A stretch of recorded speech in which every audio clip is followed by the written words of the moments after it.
ठीक है, चलिए स्टार्ट करते हैं। टोटल 28 क्वेश्चंस इंडियन पॉलिटी के हैं, संविधान सभा से, और संविधान सभा ने जो भी कार्य किया है, जो भी संविधान का निर्माण हुआ, क्वेश्चन के अलावा भी हम डिस्कस करेंगे, जिससे कि ये पूरा टॉपिक आपका आपके माइंड में बस जाए। कोशिश करना बहुत अच्छे से सुनना, हर बताई गई चीज को सुनना, क्योंकि उसके पीछे एक स्टोरी होगी, वो आपको याद करने में मदद करेगी, प्लस जो चीजें क्लियर कर देंगे कि ऐसी थिंकिंग रखो। ऐसे क्वेश्चन अगर डायरेक्ट ना आए तो आपने अगर समझ बना ली तो बहुत आसानी से निकल जाते हैं, अभी देखोगे आप लोग। ठीक, तो वो चीज करना। प्रैक्टिस सेट 2 है, यानी कि ये सेकंड क्लास है रिवीजन की। ये रिवीजन ही हो रहा है, ये तो आप लोगों को पता होगा, क्योंकि जो क्लासेज हैं वो हो चुकी हैं आपकी, और टेस्ट भी फुल टेस्ट पॉलिटी के हो चुके। ये समझ लो आखिरी चांस है रिवीजन का। तो जो भी अभ्यर्थी इसमें पार्टिसिपेट नहीं कर रहे हैं, पेड बैच वालों की बात कर रहे हैं, वो समझ लें वो बहुत बड़ी चीज मिस कर रहे हैं। आपको क्या करना है, जब भी अल्टरनेट डे पर अभी रिवीजन चल रहा है, और जैसे आज इस टॉपिक का हुआ, अगला टॉपिक जो आपका क्लास का है उसको ही आप रिवाइज करके आओ। ठीक है, जो नेक्स्ट टॉपिक है क्लास में कराया गया, तो नेक्स्ट 15 से 20 पेज अच्छे से रिवाइज कर लिया करो। और सेम टेस्ट का भी है कि अगले 20 से 25 क्वेश्चन टेस्ट के रिवाइज कर लिया करो जो बीएनएस पे हैं। तो 28 क्वेश्चन पॉलिटी के देखेंगे और 15 क्वेश्चन है आज बीएनएस के। बहुत डिटेल में जाएंगे। ऐसे करके अगर देखते जाओ तो 10 से 12 क्लास में आपकी पूरी पॉलिटी समाप्त हो जाएगी, पूरी बीएनएस, है ना। आवाज आ रही सभी के पास? जी सर।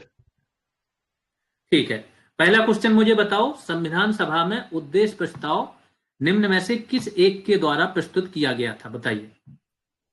जवाहरलाल नेहरू सर। जवाहरलाल नेहरू, सभी को क्लियर है? कब प्रस्तुत किया गया था? दिसंबर 1946। ठीक, अब मैं संविधान सभा के बारे में हल्की सी जानकारी दे रहा हूं। संविधान की बात ऐसा माना जाता है, वैसे बात तो पहले से हो गई थी, हिंदू महासभा बहुत पहले से बात करने लगी थी 1925 के आसपास से, लेकिन माना जाता है 1934 में एमएन रॉय थे, फिर साम्यवादी व्यक्ति थे, समझ लो। इन्होंने 1920 में कम्युनिस्ट पार्टी ऑफ इंडिया की स्थापना रसिया में कर दी थी, इतने बड़े साम्यवादी थे। ठीक, और इन्होंने पहली बार मांग की थी कि संविधान सभा भारतीयों की एक होनी चाहिए जो भारत के लिए संविधान का निर्माण करे। इसके 2-3 साल बाद कांग्रेस ने अपने अधिवेशनों में मांग कर दी संविधान सभा की, लेकिन संविधान सभा की मांग को जो माना कि हाँ होना चाहिए, वो 1940 का लिन लिथगो का प्रस्ताव आया था। कौन सा प्रस्ताव, नाम बताओ मुझे।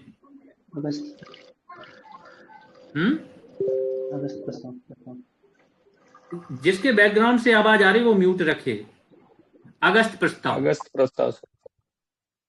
हाँ, या तो बैकग्राउंड ऐसा रखो, उस जगह पर रहो आप लोग। इसको बहुत ज्यादा सीरियसली लेना इन क्लासेज को। आप समझ नहीं पा रहे हो, बीएनएस प्लस ए मिला के 25 से ज्यादा क्वेश्चंस आएंगे आपके, और इतनी क्लासेज में ऐसा हो जाएगा कि आपने अगर अभी तक एक भी क्लास नहीं पढ़ी तो यहीं से आपका रिवीजन भी हो जाएगा, और इसी बहाने आप पढ़ भी लोगे, क्योंकि अगला जो टॉपिक होगा आप 2 दिन रहेंगे आपके पास, आप पढ़ के आओगे। ठीक है, तो 1940 का अगस्त प्रस्ताव आया, इसमें इसने माना कि हाँ भारतीयों के लिए एक संविधान सभा होगी जो युद्ध के बाद बनाई जाएगी। फिर क्या हुआ, कैबिनेट मिशन आया। कब आया? 1946। हाँ, इसने मान लिया, और इसी कैबिनेट मिशन की जो योजना थी, इसी आधार पर संविधान सभा का चुनाव हुआ। संविधान सभा का जो चुनाव हुआ वो कैसे हुआ, बताओ मुझे।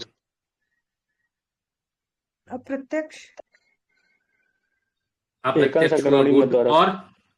एकल संक्रमणी मत पद्धति द्वारा हुआ। और कहां से हुआ? आंशिक रूप से निर्वाचित थी सर, और आंशिक रूप से नामित थी वो। ठीक है, आंशिक रूप से निर्वाचित कैसे और नामित कैसे, बताओ मुझे।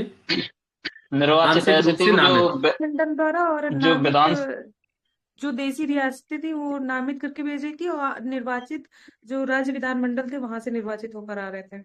ठीक है, गुड। आंशिक रूप से निर्वाचित ऐसे थी कि राज्यों की जो विधान परिषदें थी, राज्यों की विधान परिषदें, उनके जो सदस्य होते थे उन्होंने क्या किया था, निर्वाचन करके भेजा था अपने अपने सदस्यों को। ठीक, और आंशिक रूप से नामित या मनोनीत जिसे बोल सकते हैं, वो जो रियासतें थी, देसी रियासतें, टोटल कितनी थी जिन्होंने मनोनीत किया था? 93। लेकिन मनोनीत तो सर 93। नहीं किया था ना उन्होंने। मनोनीत का मतलब क्या रियासतों होता है? अप, अपने उससे किसी को प्रेजेंट करना अपनी तरफ से। हाँ, नाम अपनी तरफ से नामित कर देना, सेम ही चीज हुई, मनोनीत या नामित करना। निर्वाचन अलग चीज है, ठीक है। अपने हिसाब से तो इन्होंने नामित किया था, 93 सदस्य आए थे। एक रियासत ऐसी थी जिसने भाग नहीं लिया था, कौन सी थी? हैदराबाद। हाँ, हैदराबाद। ठीक है, अब आ जाते हैं हम कंपोजिशन पर। टोटल सदस्य कितने थे स्वतंत्रता के पहले और स्वतंत्रता के बाद? 389 से से पहले 389 थे सर। 389 थे स्वतंत्रता से पहले, और 389। बाद में 299 कोई भी बचे। कॉपी यूज मत करना, ध्यान रखना, यहां पर होशियारी दिखा के कुछ नहीं मिलेगा। कोई भी जी पर्सन कॉपी यूज ना करे, पढ़ के आया करो, जितना आता है उतना काफी है, बाकी सुन लो, ठीक है। 389 आपके टोटल मेंबर थे। इसमें से जो ब्रिटिश राज्यों के थे वो कितने थे? 292 सर। टोटल 296 थे, लेकिन अगर देखो तो 292 प्लस 4 कौन से और थे? Chief commissioner. कमिश्नरी क्षेत्र वाले। कमिश्नरी वाले, ठीक है। जी सर। हाँ, आगे 296 ये हो गए, प्लस 93 93 देसी रियासतों से। देसी रियासतों के। और जब ये स्वतंत्रता मिल गई और इसमें से जो मुस्लिम लीग वाले हैं वो सदस्य निकल गए, फिर कितने बचे थे? 299। कितने? 299। आवाज नहीं आ रही। 299 सर। बोलो, इधर आवाज नहीं आई अभी। कितने? 299। 299, यानी कितने कम हो गए? 90 कम हो गए थे, ठीक है। 389 में से कितने कम हो गए? 90 कम हो गए, 299 बचे। यही सभी थे संविधान सभा में, 299। अगर इसमें 389 में कांग्रेस के देखो तो कितने मेंबर थे, किसी को याद है? 208 सर। कितने? 208 208। 214। और मुस्लिम लीग के? 73। 73। गुड। अब यहां 299 का देख लें, अगर इनमें से संविधान पर हस्ताक्षर कितने लोगों ने किया था? ना सच। 284 284 थी। ठीक है, महिलाएं टोटल कितनी थी संविधान सभा में? 15। 15। ठीक है, ये सारा हो गया आपका डेटा। अब बैठकों पर आ जाते हैं। प्रथम बैठक 9 दिसंबर, क्या हुआ था इस दिन? 1946 की बात है। अस्थायी सदस्य। पहली बैठक हुई और अस्थायी अध्यक्ष बने कौन? सच्चिदानंद सिन्हा। सिन्हा। इसके बाद द्वितीय बैठक 11 दिसंबर 1940। इस दिन क्या हुआ? परमानेंट। स्थायी अध्यक्ष बने राजेंद्र प्रसाद, और उपाध्यक्ष कौन बने थे?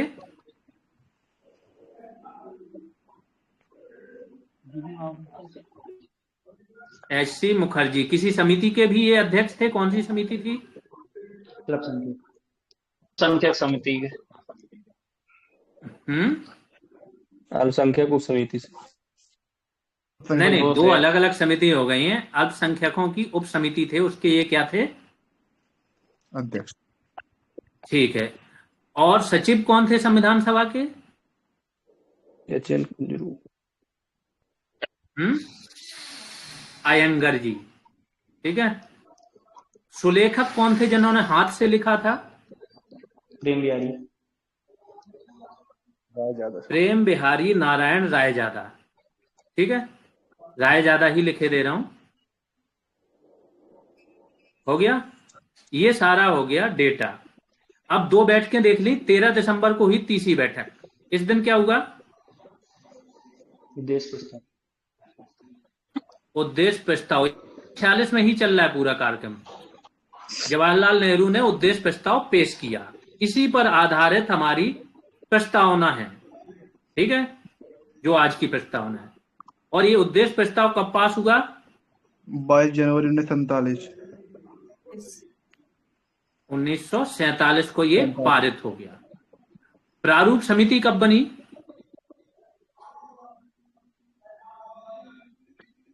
29 अगस्त 1947 को। कब? 29 अगस्त 1947। 29 अगस्त। जी श्योर है इस पर? Yes sir.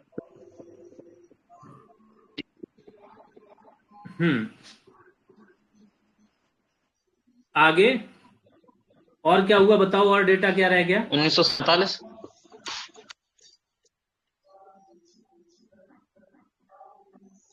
और अगला डेटा क्या रह गया फिर?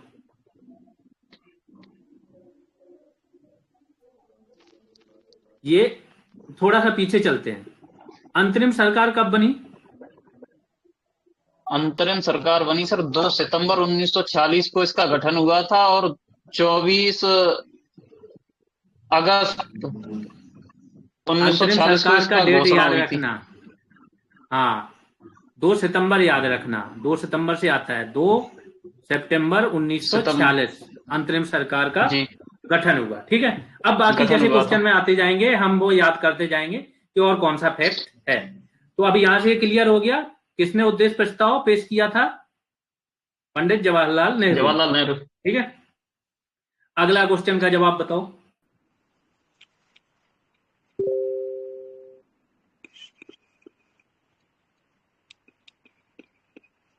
संविधान सभा द्वारा।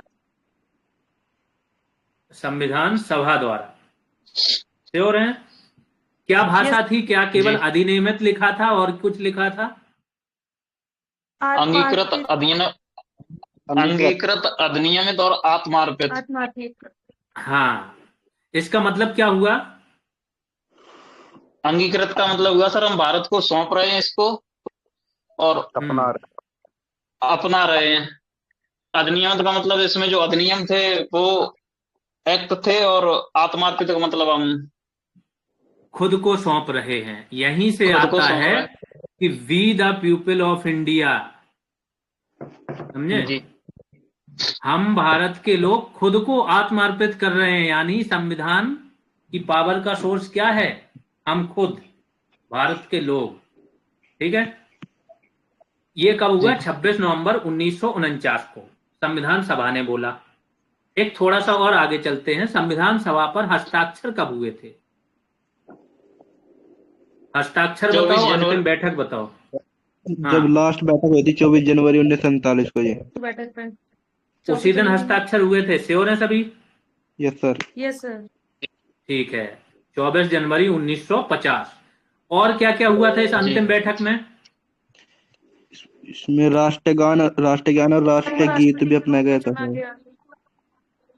राष्ट्रगान, राष्ट्रगीत राष्ट्रगीत और राष्ट्रपति चुना गया था। ये राष्ट्रपति, सब राष्ट्र आ गए, ठीक है, जी चुने गए। कब से ये लागू हुआ?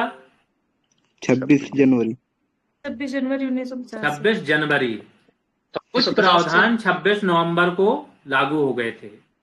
26 नवंबर 1949 को 16 अनुच्छेद लागू हो गए थे, ठीक है। बाकी के 26 जनवरी 1950। 26 जनवरी 1950 को क्यों हुए बाकी के लागू? 1930 में सर उसने 26 जनवरी 1930 में दिवस मनाया था। जी पंडित जवाहरलाल नेहरू ने रावी नदी के पर तिरंगा फहराकर, हाँ ठीक है। घोषणा करी थी कि स्वतंत्रता दिवस मनाया जाएगा, तभी से उस दिन को याद करने के लिए ही 26 जनवरी 1950 को अपना संविधान लागू किया गया था। एक दो फैक्ट और आते हैं। संविधान में क्या था? हाथ से लिखा हुआ था। इसमें बीच बीच में कलाकृतियां बनी थी, फोटो बनी थी। वो कलाकृतियां किसने बनाई थी? निकेतन के छात्र थे। नंदलाल घोष। बोस और शांति निकेतन के शांति छात्र। निकेतन के छात्र। ठीक है, गुड। आगे चलें। निम्न में से कौन अगस्त 1946 में गठित प्रथम अंतरिम सरकार का सदस्य नहीं था? कौन नहीं था? जगजीवन राम। श्री राजगोपालाचारी। जगजीवन राम। एस राधाकृष्णन। सर। सभी श्योर हैं? Yes sir. जी डॉक्टर सर्वपल्ली राधाकृष्णन ये नहीं थे। श्योर हैं?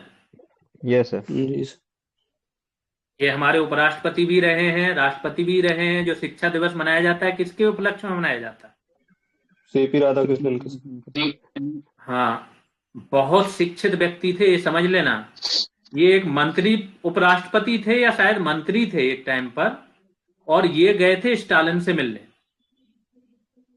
स्टालिन था रूस जैसे देश का उस टाइम का समझ लो सबसे बड़ा तानाशाह था वो, और वो खुद रिसीव करने आया था इनको, सिर्फ इनकी काबिलियत देख के। हाँ? तो जी एस राधाकृष्णन। जगजीवन राम कौन से मंत्री थे? श्रम मंत्री से। श्रम, बाद में भी ये श्रम बने। डॉक्टर राजेंद्र प्रसाद खाद्य एवं कृषि सर। खाद्य एवं कृषि। और बाद में भी सर। बाद में भी खाद्य एवं कृषि का था इनका। और सी राजगोपालाचारी? श्री राजगोपालाचारी सर शिक्षा का थे। शिक्षा मंत्री। श्योर है सभी? जी यस जी। सर। ठीक है, तो अगले क्वेश्चन पर चलते हैं। निम्न में से किस एक अधिनियम द्वारा भारत में संघीय न्यायालय की स्थापना की गई थी? बताइए। किस एक्ट द्वारा भारत में संघीय न्यायालय की स्थापना हुई थी? 1861। नहीं सर 1935। सर डी, उपयुक्त में से कोई नहीं। इसमें से कोई नहीं है। बस यही ध्यान देना है, अपने नॉलेज पर भरोसा रखो, ऑप्शन कुछ भी आ जाए। क्या होगा? डी। डी होगा? जी। सभी सहमत हैं? जी सर। 1935 के अधिनियम में इसकी बात हुई थी, और कब हुई थी इसकी स्थापना? 1937 1937 में। ठीक है, ये बताओ अप्रत्यक्ष चुनाव की शुरुआत किस एक्ट द्वारा हुई थी, और प्रत्यक्ष चुनाव की शुरुआत किस एक्ट द्वारा हुई थी?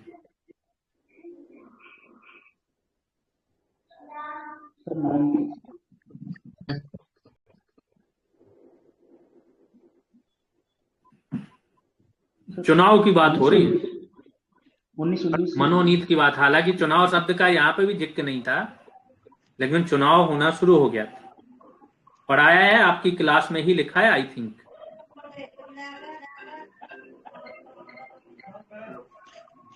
सर अप्रत्यक्ष था 1892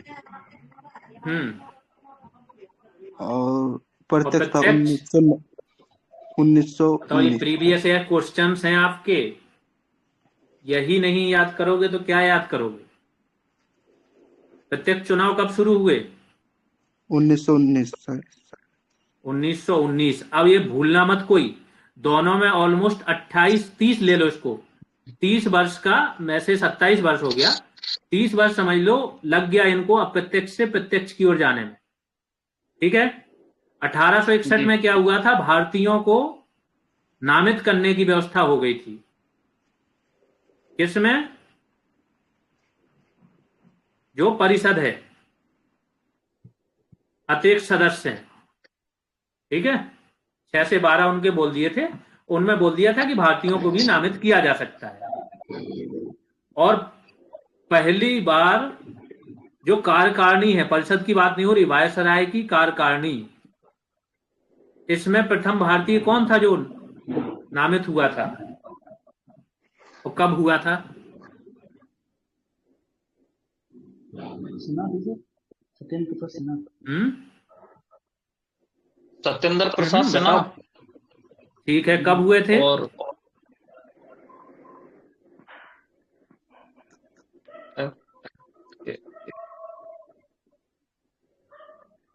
1909 में सत्येंद्र प्रसाद सिन्हा। और उसी टाइम पर ब्रिटेन में होती थी एक भारत परिषद, इसमें भी 2 लोग नामित किए गए थे, एक गुप्ता जी थे और एक कोई मुस्लिम समुदाय से थे। ठीक है, ये क्लियर हो गया। आगे चलें। महिलाओं को मत देने का अधिकार कब मिला था? 1919। 1919। ठीक है। संविधान सभा के संवैधानिक सलाहकार कौन थे? BN. Rao. Sir BN. Rao. ठीक है। के.एम. मुंशी किस समिति के अध्यक्ष थे?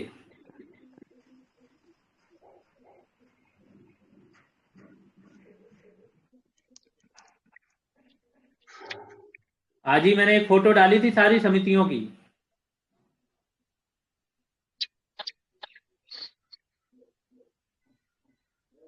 बताओ मुझे।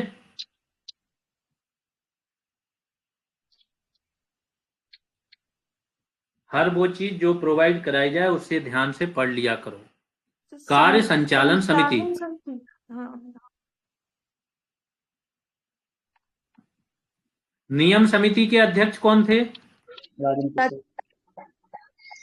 है ना, नियम सामान्य प्रयोजन, ये जितनी भी समितियां यहाँ बनती है ना, नियम हो गया, सामान्य प्रयोजन, जिसमें उस सदन को चलाया जाता है, इसमें हमेशा उसका हेड ही रहता है, अध्यक्ष। और बी.एन. राव क्या थे? संवैधानिक सलाहकार थे।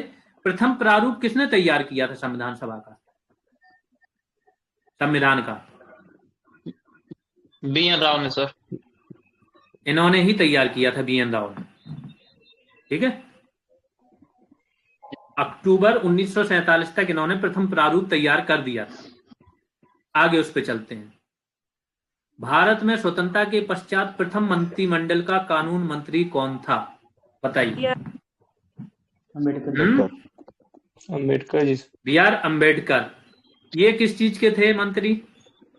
कानून मंत्री।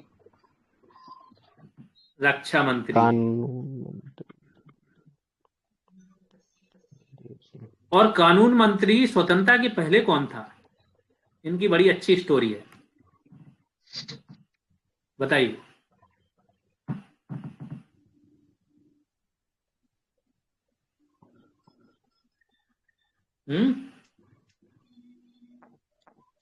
जोगेंद्र नाथ मंडल। जोगेंद्र नाथ मंडल जी सर।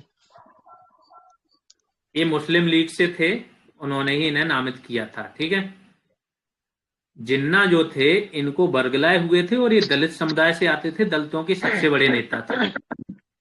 इन्होंने पाकिस्तान की मांग का पूरा समर्थन किया, मुस्लिम लीग के साथ लगे रहे, बड़े जोर शोर से आप पाकिस्तान गए। पाकिस्तान बनते ही इतनी खराब स्थिति हो गई थी हर व्यक्ति की जिसने पाकिस्तान बनवाया था, चाहे वो जिन्ना हो, चाहे वो लियाकत अली हो, सब पछता रहे थे बाद में। ठीक है, जितने बड़े नेता थे ये भी पछताने लगे थे, इनके साथ भी बहुत ज्यादा भेदभाव होने लगा था और ये छोड़ के पाकिस्तान फिर इंडिया आ गए थे। इंडिया में भी उन्होंने फिर 1-2 बार चुनाव लड़ा, लेकिन यहां से हारे। लेकिन इंडिया ने इन्हें अपनाया और इनके साथ बहुत गलत, मतलब जिस थिंकिंग के साथ ये जुड़े हुए थे मुस्लिम लीग से, वो एकदम अपोजिट हो गया था, समझे। और इनके साथ बहुत से दलित गए थे उस टाइम पर पाकिस्तान। और देख ही रहे हो पाकिस्तान में उस टाइम पर कितनी संख्या थी और आज क्या है। तो कहने का मतलब यह है कि जो एक देश का करेक्टर होता है, झूठ आधारित है वो पूरा टोटल। जब इन लोगों की स्टोरी सुनोगे ना तो लगेगा कि ये पूरा देश की जो बुनियाद ही पाकिस्तान की रखी है झूठ के आधार पर अभी तक चले जा रहे हैं वो लोग, किसी के सगे नहीं है। आगे चलते हैं, यहां तक कि यहां से पूरी मुस्लिम लीग कहां से बनी है पता है आप लोगों को? मुस्लिम लीग का विचार या जितने भी स्कॉलर थे मुस्लिम लीग में, अधिकांशतः ये अलीगढ़ मुस्लिम यूनिवर्सिटी से आए। ठीक है, पढ़े लिखे लोग, सर सैयद अहमद खान ने जो स्थापना कर दी थी वहां से। ड्राफ्ट वगैरह इसी यूनिवर्सिटी में तैयार किया गया। अधिकांश लोगों ने पैसा या जो भी चीज है मुस्लिम लीग के लिए वो इसी रीजन के या इसी यूनिवर्सिटी के स्कॉलर्स ने तैयार किया। लेकिन जब ये लोग पाकिस्तान गए तो इन लोगों को क्या बोला जाता है जो यहाँ के मुस्लिम पाकिस्तान गए, ये पता है? मुहाजिर। इसका क्या मतलब है? ना, पता नहीं, ऐसी जो इंडिया से गए उनको बोलते हैं। और इनको अभी भी शक की निगाह से देखा जाता है, जबकि इन्होंने ही देश बनवाया है, यही मेन लोग हैं। तो ये पूरा देश ही है, इसको बोलते हैं ना, जिसकी बुनियाद ही खराब है। चलो खैर, हम आगे चलते हैं। निम्न में से कौन संविधान प्रारूप समिति के सदस्य थे? कौन थे, जल्दी से बताओ। चलो कूट दिखाई दे रहा हूं, पहले ऐसे ही बता दो बोल बोल के कौन कौन थे इनमें से। गोपाल स्वामी और अल्लादी कृष्णस्वामी अय्यर। अय्यर सर। और कौन नहीं थे? ये दोनों लोगों में कोई थे? दो लोग ये नहीं थे, ठीक है। नहीं थे। एक और तीन थे। सारे नाम बताओ कौन कौन से थे। डॉक्टर अंबेडकर और अयंगर, के.एम. मुंशी। अयंगर, अय्यर, के.एम. मुंशी सर। मुंशी सादुल्ला माधवराव जगह और? बी.एल. मित्र। हाँ, एन माधवराव और बी.टी. कृष्णमाचारी। हाँ, हाँ, जगह टी.टी. कृष्णमाचारी थे। माधवराव और टी.टी. कृष्णमाचारी। किसकी जगह आए थे कृष्णमाचारी? टी.पी. खेतान के। हाँ, इनकी डेथ हो गई थी तो उनकी जगह पर आए। आगे चलते हैं। तो क्या हो जाएगा इसमें, एक और तीन? सी हो जाएगा। आगे चलते हैं। किसने कहा था कि संविधान सभा कांग्रेस थी और कांग्रेस भारत था?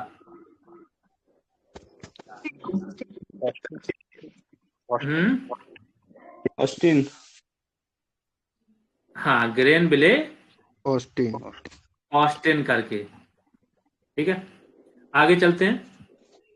भारतीय इतिहास के संदर्भ में प्रांतों से संविधान सभा के सदस्य, कौन सा सही होगा?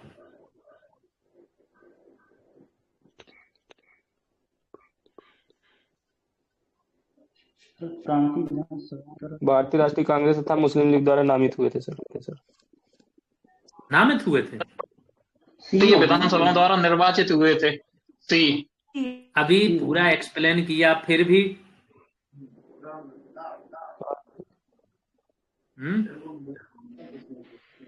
सी फिर से बताओ। सर सी होगा ना?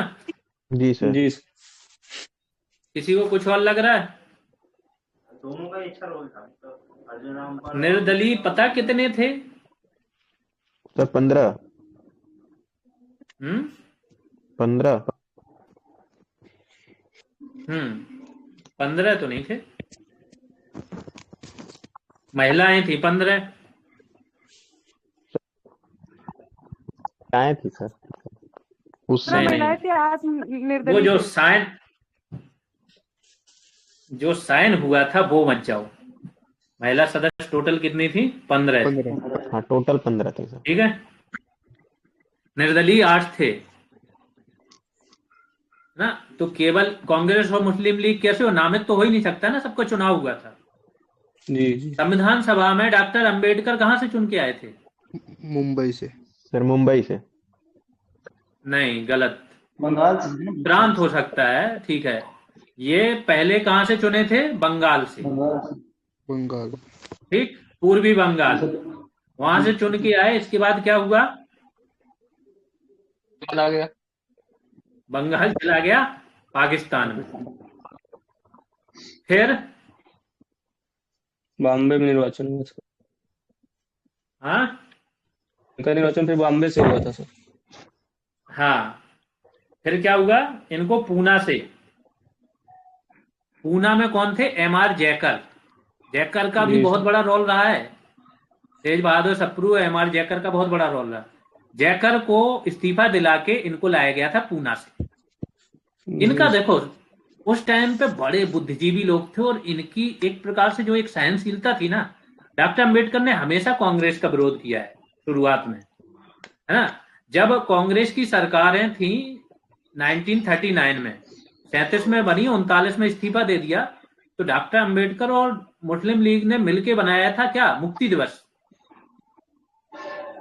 ठीक है, लेकिन इन लोगों की बुद्धिजीविता देखो, फिर भी डॉक्टर अंबेडकर के अंदर जो नॉलेज था, है ना, जो उनके विचार थे, उनको लाने के लिए इन्होंने क्या किया, एक जगह से अगर वो चले भी गए तो इस्तीफा दिला के और उनको फिर लेके आए संविधान सभा। आगे चलते हैं, इसका सी हो जाएगा। 10वां देखते हैं, निम्न में से संविधान सभा के बारे में गलत कथन कौन सा है। संविधान सभा की प्रथम बैठक की अध्यक्षता किसने की थी? सच्चिदानंद सिन्हा। नहीं, ये तो वो हो गया, दो ये वाला हटा देना, क्वेश्चन ये नहीं होना चाहिए। फिर क्वेश्चन ये है, संविधान सभा की प्रथम बैठक की अध्यक्षता किसने की? सच्चिदानंद सिन्हा। सच्चिदानंद सिन्हा। सी ऑप्शन है। ठीक, अगला, किस वर्ष में जनगण मन को भारत के राष्ट्रगान के रूप में अपनाया गया? जल्दी से बताओ डेट के साथ। 1950, 24 जनवरी 1950। जनवरी 1950। ठीक है, आगे चलते हैं। अपनी राष्ट्रवादी प्रतिक्रिया में भारतीय संविधान के निर्माताओं में अल्पसंख्यकों के हितों तथा भावनाओं के महत्व को कम करके आंका गया है। किसने कहा है? Albert Jennings. किसने कहा? ये कथन आते हैं आपके पीएसआई में, बहुत आता है। देखो, दो ही जो हैं संविधान विशेषज्ञ हैं जिन्होंने ज्यादा कुछ कहा, एक आल्बर्ट जेनिंग्स थे और दूसरे थे ग्रेनविले ऑस्टिन, जो विदेशी थे। अधिकांश चीजें इन्हीं दोनों ने मिलकर ही बोल दी हैं। ठीक है, भारतीय संविधान का प्रथम प्रारूप तैयार किसने किया था? BN. Rao. BN. Rao. BN. Rao. थोड़ा और आते हैं। संविधान सभा के टोटल कितने सत्र हुए थे? संविधान सभा के 11 सत्र। बैठकें कितनी हुई थी? 69। बैठकें तो खैर बहुत हुई होंगी, आखिरी याद रखो, वहां से क्वेश्चन आता है। 69। पहली 4 याद रखो और आखिरी रखो। ठीक, अगला आते हैं, आखिरी केवल साइन होने के लिए हुआ था वो 24 वाला, 24 जनवरी 1950 वाला। हाँ, वो सत्र नहीं माना जाता, वो केवल साइन होने के लिए एक दिन का हुआ था। 11 ही रहता है अधिकांश जगह। ठीक है, अब अगर हम आ जाएं और किस चीज पर, प्रारूप। संविधान सभा का प्रारूप तैयार हो गया, कितने वाचन हुए थे संविधान के? 3 वाचन। 3 वाचन, प्रथम, द्वितीय, तृतीय। तृतीय वाचन कब हुआ था? दिसंबर।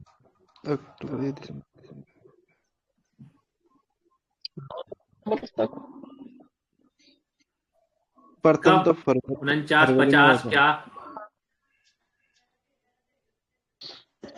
50। आखिरी वाचन बता दो मुझे। 49 दिसंबर। 14 नवंबर 1949 को। हाँ, 14 नवंबर। दिसंबर कौन बोल रहा है? जब 26 नवंबर 1949 को तो क्या हो गया, अंगीकृत कर दिया गया, तो फिर वाचन की जरूरत है? तो 14 नवंबर से 26 नवंबर तक आखिरी वाचन हुआ था 1949 में। और जब ये वाचन हो गया तभी इसको अंगीकृत कर दिया गया। तो बस यहां से याद रख लेना कि आखिरी जो डेट है अंगीकृत करने की, उससे 13 दिन पहले चले जाओ, तब से वाचन स्टार्ट हो गया। प्रथम वाचन पर और आ जाओ। प्रथम वाचन आपका 4 नवंबर 1948 को स्टार्ट हो गया था। 1948 और नवंबर याद रखना है, डेट नहीं भी याद रहे तो डेट का नहीं होता है। ठीक है, 1948 और ये 48 में ही खत्म हो गया। दूसरा वाला 48 में ही शुरू होकर नवंबर तक गया, अक्टूबर तक। अक्टूबर 1949 तक गया दूसरा, और फिर नवंबर में स्टार्ट हो गया तीसरा वाचन। तो तीसरे का रखना, यहां से क्वेश्चन आ जाता है कभी कभी। आगे चलते हैं। भारतीय संविधान के निर्माण से संबंधित निम्नलिखित कथनों में से कौन सही है? बताइए।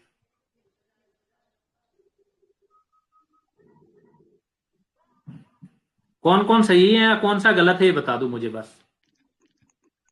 प्रथम तो सर गलत नहीं, सही है। फुल श्योर हो के बोलो, टेस्ट मत करो कि हमने बस टेस्ट कर लिया।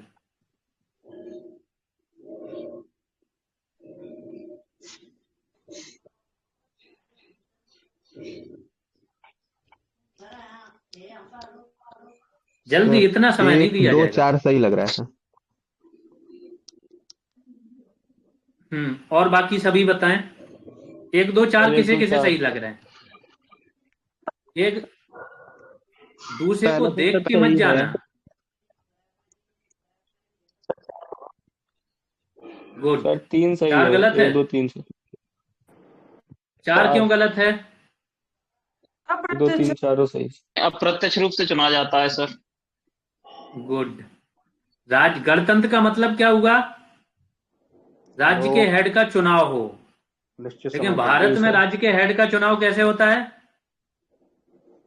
इनडायरेक्ट। के लिए वो हाँ, और लोगों ने राज्य के हेड को पीएम समझ लिया यहाँ पर, यही बात है।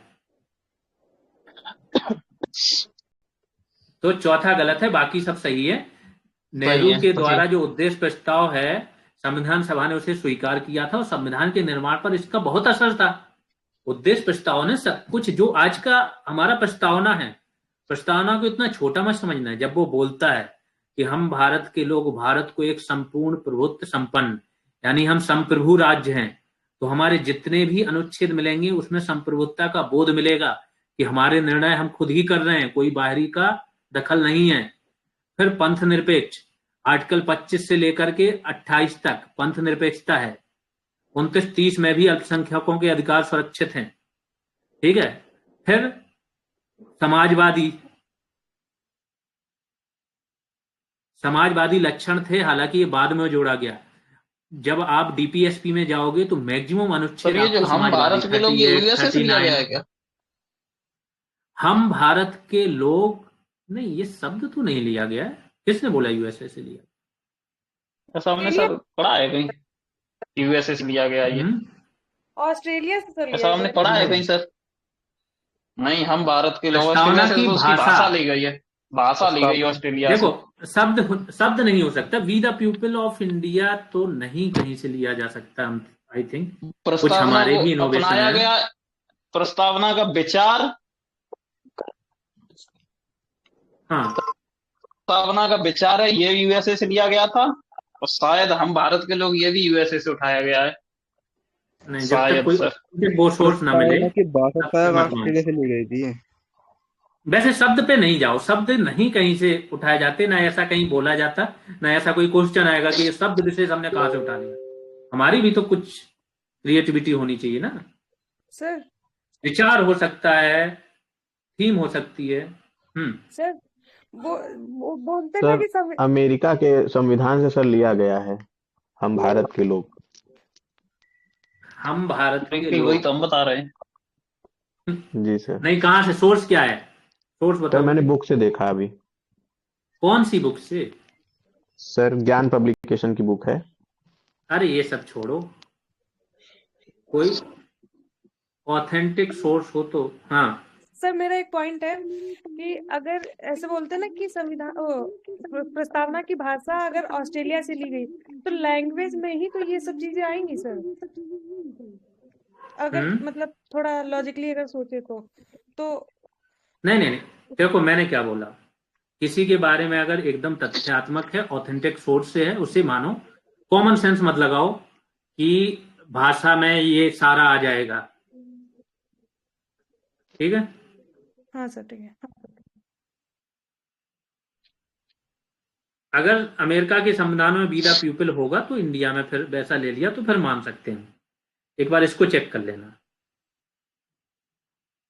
ठीक है? आगे चलते हैं। उद्देश्य का बहुत महत्वपूर्ण उद्देश्यों की पूर्ति करती है। क्या ये सही है? Yes sir. संविधान को भारत के लोगों ने आदेशित किया है। क्या ये सही है? सही है सर।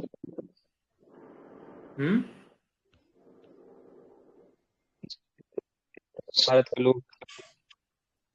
आत्मार्पित का मतलब यही है?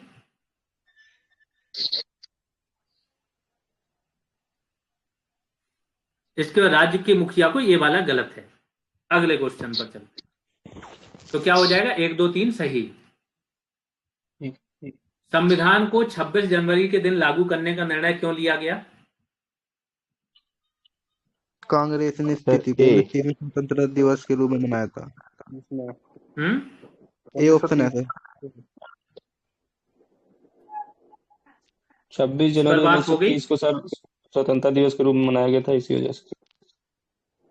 इस पर अभी बात की थी हमने। Yes sir. जी हाँ, वैसे यूएसए का भी कॉन्स्टिट्यूशन अगर देखो, इसमें भी वी द पीपल का जिक्र हुआ है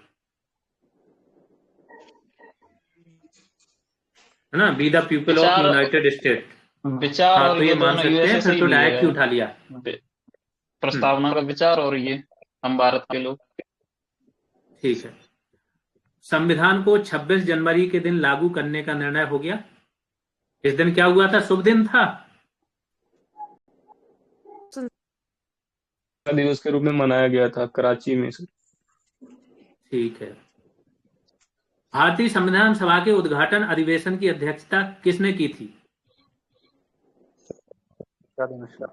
सच्चिदानंद सिन्हा।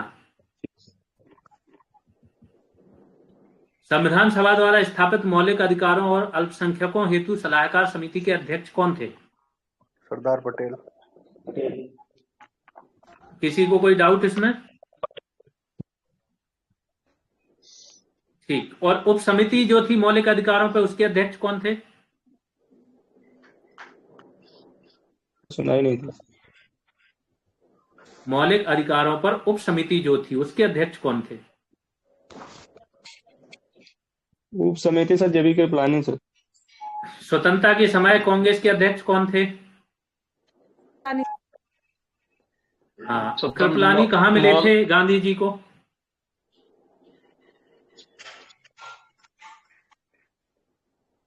सर आंदोलन। किसी को पता? किसी आंदोलन। चंपारण सत्याग्रह में ये मिले थे जी पहली सर, बार। आंदोलन। अच्छा ठीक है सर हाँ, जेबी कृपलानी ने थे। जो सच्चिदानंद सिन्हा थे, जो पहली बैठक हुई थी, जेबी कृपलानी ने फ्रेंच परंपरा के आधार पर उन्हें उसमें अस्थायी रूप से वो किया था। उन्होंने ही, जेबी कृपलानी ने, हाँ, जो सबसे वरिष्ठ सदस्य थे, फ्रेंच परंपरा के आधार पर ये हाँ बनाया था। हाँ, क्योंकि यही कांग्रेस के अध्यक्ष भी थे, जेबी कृपलानी। ठीक।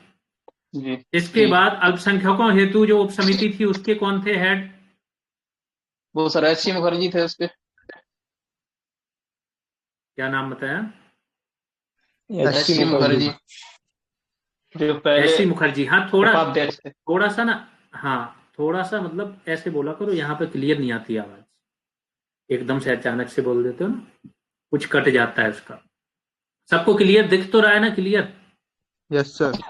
जी ठीक है। आई थिंक हर एक चीज पर कई बार डिस्कशन हो गया आज की क्लास में। अब ये टॉपिक से क्वेश्चन आएंगे, बिल्कुल 1 या 2 क्वेश्चन आएंगे, गलत नहीं होने चाहिए किसी के। इन व्यक्तियों में से कौन कैबिनेट मिशन का सदस्य नहीं था?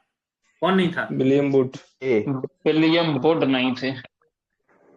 क्लियर हो सभी? Yes sir. Stafford Cripps, Pethick Lawrence और एवी अलेक्जेंडर, ये तीनों थे और ये नहीं थे। एक व्यक्ति था चार्ल्स वुड। ये क्या था? इसने क्या काम किया था? चार्ल्स वुड का नाम सुना है किसी ने? नहीं सर, हमने तो नहीं सुना। सर इसने शिक्षा के लिए शिक्षा 1 का लाख रुपए मैग्ना दिए थे क्या? कार्टा। 1 लाख तो नहीं दिए थे। 1 लाख तो 1813 में प्रावधान था, खर्च नहीं हो पाए थे। मैकाले समिति बनी थी। 1833 मैकाले ने फिर डिसाइड किया था कि जो शिक्षा का माध्यम होना चाहिए, अंग्रेजी होना चाहिए। वेशभूषा से सर, और पाश्चात्य शिक्षा अंग्रेजी भाषा में दी जानी चाहिए। तो फिर 1833 के बाद 1 लाख रुपए खर्च होने शुरू हुए थे। इस टाइम पर आंग्लो राज्य का विवाद चलता रहा 20 सालों तक, तो पैसा खर्च नहीं हो पाया था। 1854 इसके बाद 1854 में चार्ल्स वुड डिस्पैच आया था, जिसे शिक्षा का मैग्ना, आज की जो पूरी शिक्षा प्रणाली है ना, जो यूनिवर्सिटी है इसी से बनी थी, प्रांतीय शिक्षा आयोग इसी से बने थे, महिला शिक्षा, व्यवसायिक शिक्षा, टीचर्स ट्रेनिंग, ये पूरा ढांचा चार्ल्स वुड डिस्पैच से खड़ा हुआ था। ठीक है, आगे चलते हैं। भारतीय संविधान में कुल कितनी महिला सदस्याएं थीं? बताइए। 15। 15 श्योर है सभी? Yes yes sir. सर। अगला, संविधान सभा में भारतीय संविधान का तृतीय वाचन कब प्रारंभ हुआ? 14 नवंबर 1949। 50। अब ये डेट किसी को भूलेगी तो नहीं? नहीं। अंगीकृत करने से 13 दिन पहले आ जाना। 14 जोड़ के, मतलब 14 नवंबर भी जोड़ोगे तो 13वां दिन है। ठीक है, जी। आगे चलते हैं। भारत का संविधान अंगीकृत एवं अधिनियमित कब हुआ था? 26 नवंबर 1949। 26 नवंबर 1949। 1949। आगे चलते हैं। हाँ बताइए, संघीय न्यायालय की स्थापना कब हुई थी? 1937। Sir B. 1937। Yes sir. जी सर। ठीक है, अगला, निम्न में से एक भारत सरकार अधिनियम 1935 की मुख्य विशेषताओं में से नहीं थी। कौन सी विशेषता नहीं थी?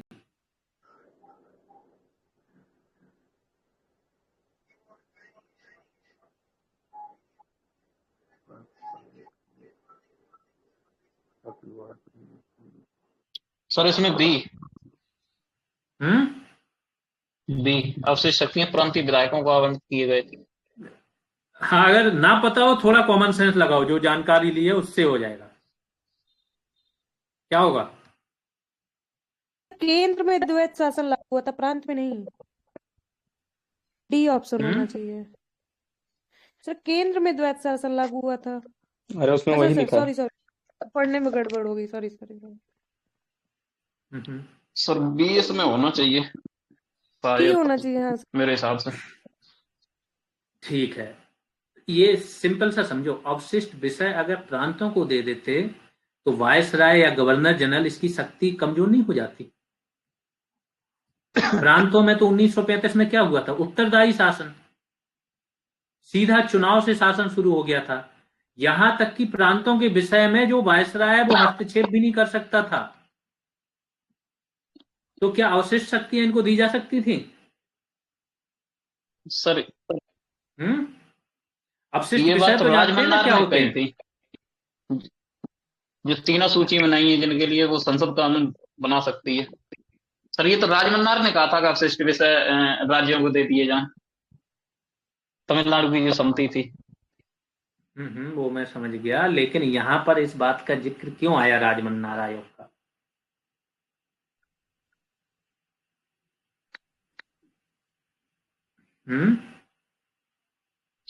ये जो मैं पूछ रहा हूं, क्या ये पॉसिबल था? चलो आपको नहीं भी पता, किसी को नहीं पता, तो भी नहीं क्या था सर, आप ये जो नहीं था। पूरा देखते हो स्ट्रक्चर पॉसिबल था, है ना?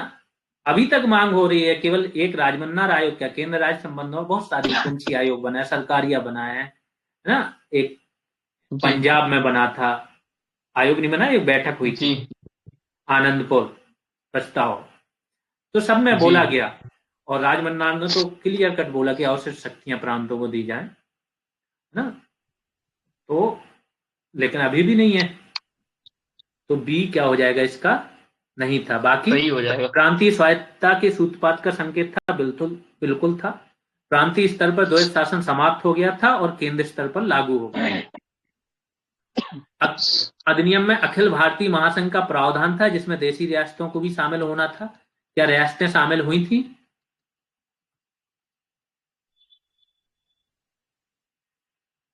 जी हाँ, इनको किया गया था। नहीं, अखिल भारतीय संघ में देशी रियासतें शामिल नहीं हुई थी। आजादी के बाद हुई थी ये तो, सरदार वल्लभ भाई पटेल ने की थी। सर लेकिन ये अखिल भारतीय महासंघ सर, मतलब इसको स्थापित तो कर नहीं पाए थे ना सर, केवल प्रावधान ही आ पाया था इनका। नहीं तो 1937 का जो चुनाव होता उसमें रियासतों में भी चुनाव हो जाते ना, फिर समझ गए? अगर ये अखिल भारतीय महासंघ में शामिल हो जाती तो यहाँ भी चुनाव हो जाते। रियासतें डर रही थी कि हमारे यहाँ चुनाव करा देंगे, हमें हटा देगी जनता, क्योंकि जो देशी रियासतें वहां पर भी राष्ट्रीय आंदोलन अच्छा खासा प्रबल हो गया था। गांधी जी बार बार देशी रियासतों को एकदम धमकी दे रहे थे कि अपने यहाँ पे भी जो लोगों का है भावना है उसको लागू कीजिए। ठीक है, आगे चलते हैं। 1935 का गवर्नमेंट ऑफ इंडिया एक्ट क्यों महत्वपूर्ण है, बताइए। A option sir. ये भारतीय ऑप्शन संविधान नंबर का ए सर।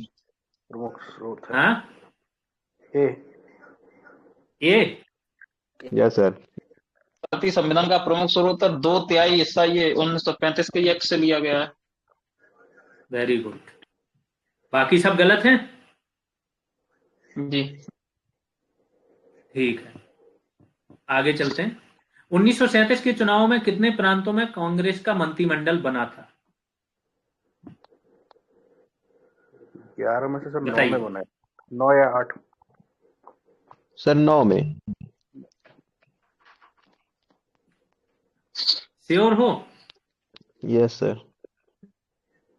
श्योर हो ना, क्योंकि गलत होगा तो -1/4 इसमें तो माइनस नहीं होता है खैर यूपीएसआई में। सर पर 9 लग ये रहा है ऐसा सर। लगता है कि 8 हो सकता है, कंफर्म। अच्छा चलो ऐसे लगा लो, टोटल 11 थे, टोटल 11 जी। थे। कहां 8 में कहां सर नहीं बना था, सरकार 8 कहां कहां नहीं बनी थी?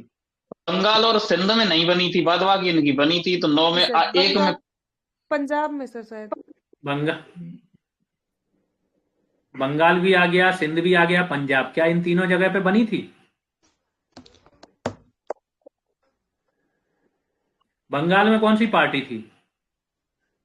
कृषक समाज पार्टी थी शायद।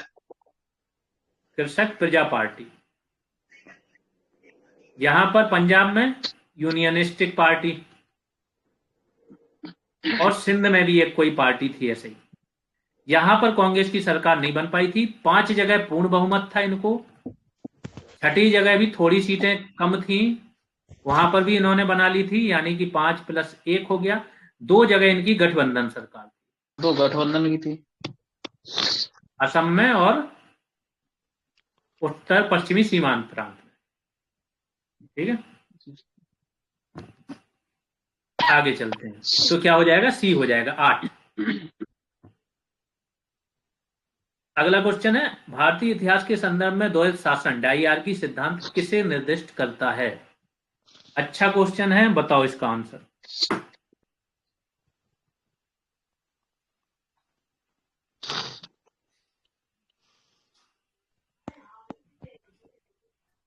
Option number 20 sir. 2 सरकारों अर्थात केंद्रीय और राज्य सरकारों का शुरू किया जाना। ए हस्तांतरित करके। हाँ, तो कौन सा ऑप्शन होना चाहिए? B D sir. Option sir. D. और डी के अलावा और कौन सा किसे लग रहा है? बी लग रहा है मुझे। बी। बी किसे लग रहा है?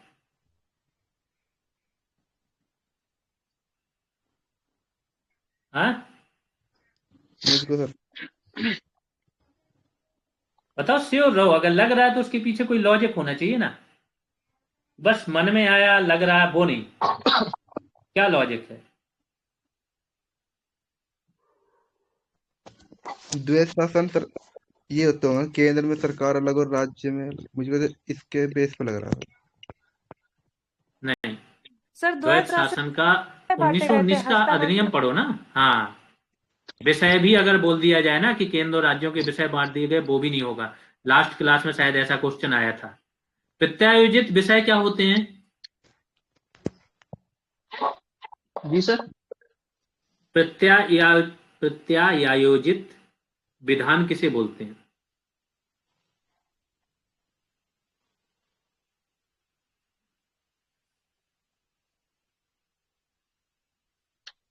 नहीं पता सर। प्रत्यायोजित विधान वो होते हैं कि जब शक्ति किसी के पास हो और वो शक्ति उसके माध्यम से आगे ट्रांसफर कर दी जाए। ठीक है, तो जो विधान होते थे या जो विषय होते थे, 2 भागों में बांट दिए थे, आरक्षित और हस्तांतरित। है हस्तांतरित। ना? यही डायआर्की थी। और इसके जी। जनक कौन थे डायआर्की के? द्वैध शासन के मॉन्टेग्यू चेमफोर्ड। कल क्लास में, कल जो मतलब पिछला रिवीजन हुआ था उसमें था। कौन थे?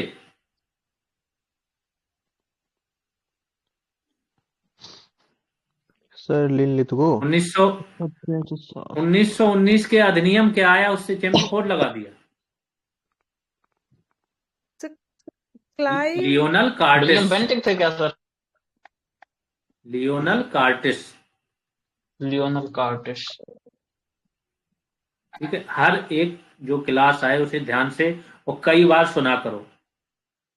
ये ऐसा नहीं है कि एक बार हो गया समाप्ति, इससे बाहर कुछ है ही नहीं तो इसी को बार बार पढ़ो। लास्ट जो क्लास आई उसे देख लेना। आगे चलते हैं। 1927 की बटलर कमेटी का उद्देश्य क्या था? हालांकि ये आपके इससे ज्यादा कुछ लेना देना नहीं है, फिर भी क्वेश्चन था तो इसको डाल दिया गया। क्या था, किसी को पता है क्या? ठीक है, इसका बताया देना। भारत सरकार और देशी राष्ट्रों के बीच संबंध सुधारना। अगले उस पर आते हैं। भारत की संविधान सभा की अंतिम बैठक की सही तिथि क्या थी? 24 जनवरी 1950। 24 जनवरी 1950। Yes sir. सर। आगे चलते हैं। आखिरी क्वेश्चन है। किस अधिनियम के द्वारा ब्रिटिश संसद ने चाय और चीन के साथ व्यापार को छोड़कर ईस्ट इंडिया कंपनी के साथ व्यापारिक एकाधिकार को समाप्त कर दिया? 18 कौन सा? 1813। A option. 1813। और 33 में क्या हुआ था? पूर्ण रूप से समाप्त कर दिया था। खत्म हो गया था। कंप्लीटली हाँ। पूर्ण एकाधिकार से। 53 में क्या हुआ था, जल्दी से बताओ। 53 जो प्रतियोगिता ये परीक्षा सर को कहाँ अंतिम आयोजित अधिनियम था कराने की इसका, बात हुई थी? जो प्रतियोगिता परीक्षा के आधार पर सेवाओं में चयन की बात हुई थी 1853 में। 6 अतिरिक्त सदस्यों की बात हुई थी। इसी के आधार पर स्थानीय जो था प्रतिनिधित्व की बात हुई थी, क्योंकि जो राज्य थे, प्रेसिडेंसी थी, वहां से कुछ लोग नामित होके आ रहे थे अतिरिक्त सदस्यों में। ठीक। बाकी इन्होंने बोल दिया था कि ईस्ट इंडिया कंपनी का अब जो शासन होगा वो जब तक क्राउन चाहेगा तब तक ही रहेगा, मतलब इनको आभास हो गया था। ठीक है, ये सब हुआ था आपका कब? 1853 में। 1861 में क्या हुआ था?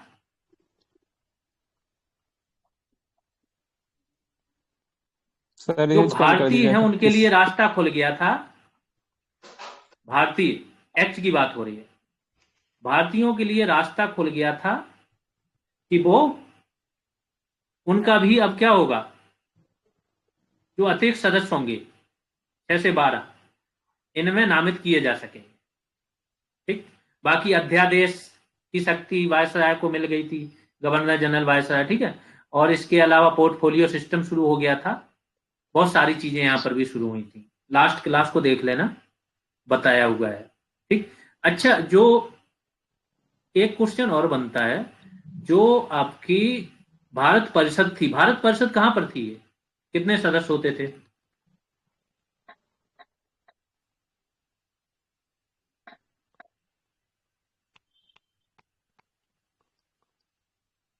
नहीं पता किसी को? ब्रिटेन में होती थी। चलो मैं थोड़ा सा ढांचा बता दे रहा हूं, टाइम क्योंकि काफी ज्यादा हो गया। शुरुआत में 24 होते थे कोर्ट ऑफ डायरेक्टर। डायरेक्टर जो होते निदेशक, डायरेक्टर। फिर 6 सदस्यीय बना बोर्ड ऑफ कंट्रोल। ये चलता रहा, इसका नियंत्रण होता था। बोर्ड ऑफ कंट्रोल का रेवेन्यू, किससे युद्ध लड़ा जाए, इन सब चीजों पर कंट्रोल होता है। मतलब कोर्ट ऑफ डायरेक्टर इनके अंडर में आ जाते थे।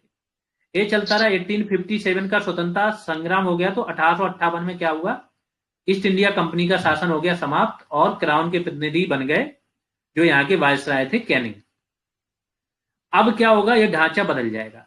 इनको दोनों को हटा के क्या बनाया जाएगा, भारत सचिव का एक नए पद का सृजन होगा और इसी की 15 सदस्यीय जो होगी, इसको सलाह देने के लिए एक भारत परिषद, इसका गठन होगा। सब ब्रिटिश वाले ही होते थे, ब्रिटेन में ही होता था इनका। तो यहां पर ब्रिटेन में है, ये भारत सचिव जो है ब्रिटेन में है। ब्रिटिश कैबिनेट का सदस्य होता था, ये मंत्रिमंडल का भी सदस्य होता था ब्रिटेन के, भारत परिषद वाला। और इसमें 8 सदस्य जो होते थे 15 में से वो क्राउन मतलब वहां की संसद, ठीक है, क्राउन का ऐसे ताज दे देते, जैसे हम लोग राष्ट्रपति के नाम से काम नहीं करते, वो लोग राजा के नाम से काम करते हैं, लेकिन संसद की चलती। और 7 सदस्य जो होते थे जो डायरेक्टर होते थे यहाँ की ईस्ट इंडिया कंपनी के, क्योंकि ईस्ट इंडिया कंपनी पूरी प्राइवेट कंपनी थी, प्राइवेट पैसा लगा था, ये लोग नामित करते थे। और इसमें बहुमत से फैसला लेने होते थे, ऐसा नहीं है कि भारत सचिव ने। और भारत सचिव वो जो बोलेगा उसी के अनुसार काम करना पड़ता था वायसराय को। यहाँ का वायसराय फ्री नहीं था जो इंडिया में बैठा, और इंडिया में क्या था, वायसराय था, और वायसराय के साथ क्या था, 2 चीजें थी। एक था इसकी खुद की कार्यकारिणी, कार्यकारिणी में ज्यादा सदस्य नहीं होते थे, शुरुआत में 1+4 से शुरू हुआ जब गवर्नर जनरल और बंगाल हुआ करता था, फिर इसको कम कर दिया गया 1773 में, ये था इसका ढांचा।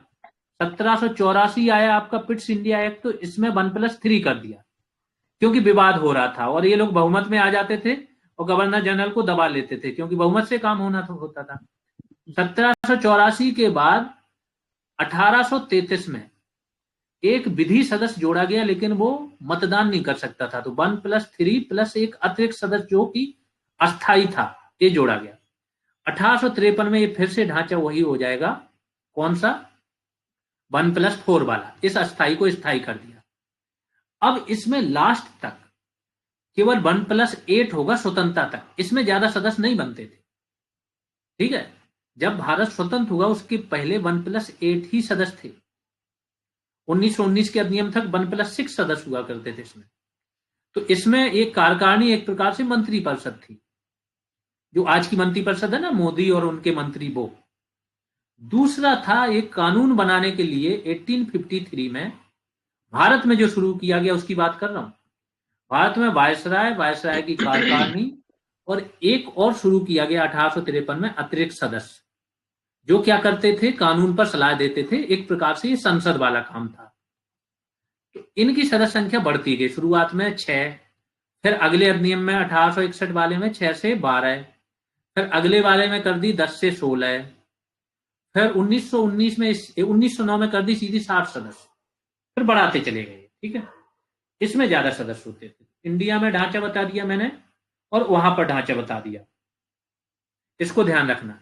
इसमें क्या हुआ कि जो भारत सचिव का इन्होंने पद सृजित किया,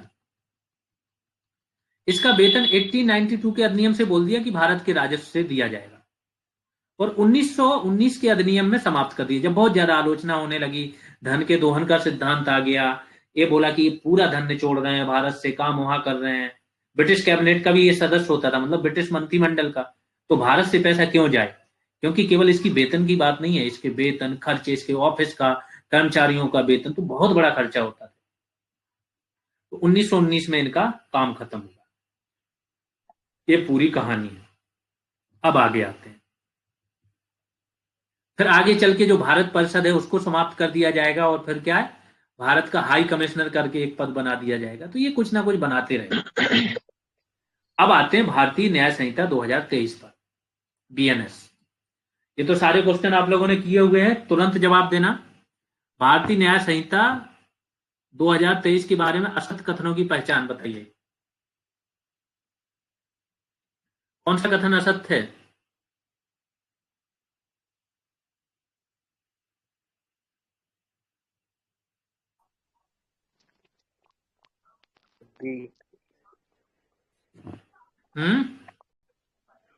सारे ठीक हैं सर। डी सर कितने सी बार लग रहा टेस्ट है। लगा चुके हो ये वाला?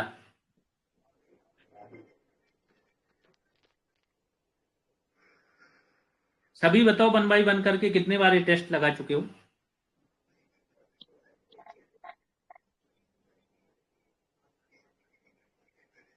रजनीश जी कितने बार टेस्ट लगा चुके हो, ये जो फुल टेस्ट है? जी सर, जो फुल टेस्ट है वो कितने बार लगा चुके हो बीएनएस का? एक बार सर वो लगा दिया, और ये जो 9 पड़े हुए वो लगा लेते हैं सर, और रिवीजन तो डेली करते हैं बीएनएस का। टेस्ट बार बार लगाना है, कितने ऐसे लोग हैं इसमें जिन्होंने 3 से ज्यादा बार लगा लिया? कुछ टेस्ट सर 3 बार लगा लिए हैं शुरू के 4-5 क्लासेस। अब ध्यान रखना, यहां से एक टेस्ट तो प्रतिदिन लगाना ही है, और जिस चीज का रिवीजन है, जिस चीज का रिवीजन प्रोग्राम है, वो तो उस दिन करना ही करना है। उसके अलावा एक एक्स्ट्रा एक टेस्ट लगाना है, यानी 10 से 15 क्वेश्चन प्रतिदिन सॉल्व करने हैं। ये टेस्ट एक दिन देखने के लिए नहीं बने हैं, ये बार बार लगाने हैं। अगर इतना कर लोगे तो बीएनएस में से कुछ भी गलत नहीं जाएगा। और इंडियन पॉलिटी के बाद अगर सबसे ज्यादा क्वेश्चन आने हैं आपके तो बीएनएस से आने हैं। तो पहले का क्या हो जाएगा? डी।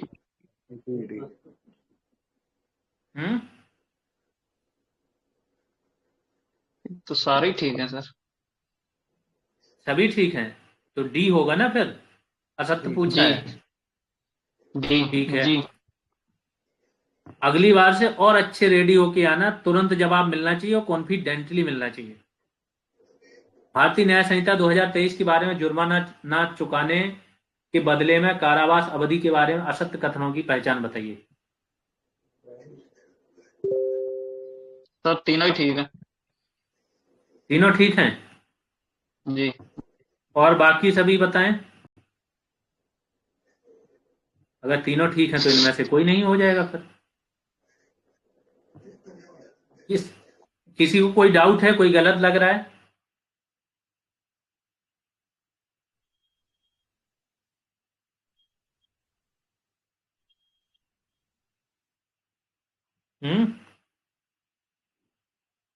सूरज कुमार, सोनम?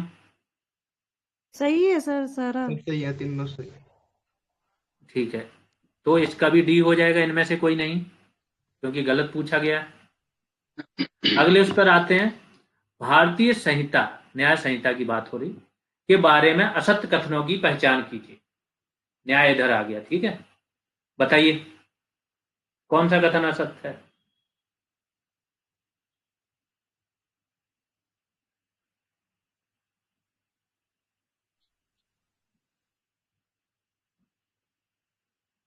सर सी लग रहा है। सी? जी सर। सी क्यों, क्या गलत लग रहा है? सी तो सर सही है। अधिकतम अरे ठीक, ई सही है सर, इनमें से कोई नहीं। इसमें भी सारे ठीक हैं जी, है ना। एकांत में परिरोध 1 माह तक ही होगा अगर 6 माह तक है कारावास, ठीक है। जी, एक और बार 6 में माह 14 से दिन तक 1 वर्ष तक कारावास है। हाँ, कंटिन्यू पढ़ो, 14 ये दिन सारी तक दे क्लास सकते में हैं। बहुत डिटेल में कराया। इसमें भी सारे सही हैं तो ई हो जाएगा, इनमें से कोई नहीं। जी। अगला क्वेश्चन बताओ।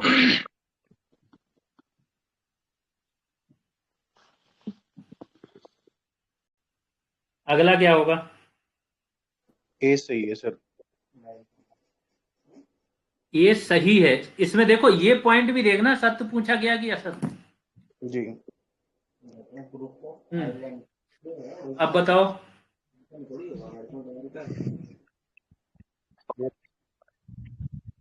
नो है। बी की धारा नो 9 है। नो। जी। सत्य कथन ये हो जाएगा फिर। ए। ठीक है। जी जी। और इसकी धारा, इसका वर्णन कहाँ है? धारा 9 में। 9 में। जी। ठीक।